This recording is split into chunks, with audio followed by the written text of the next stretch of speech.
This is part 6 of my first oil change for 2015 900S Polaris RZR.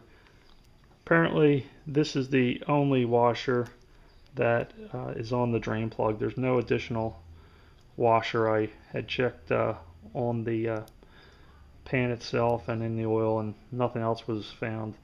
So I'm going to take the 6mm Allen key and go ahead and reinstall the drain plug.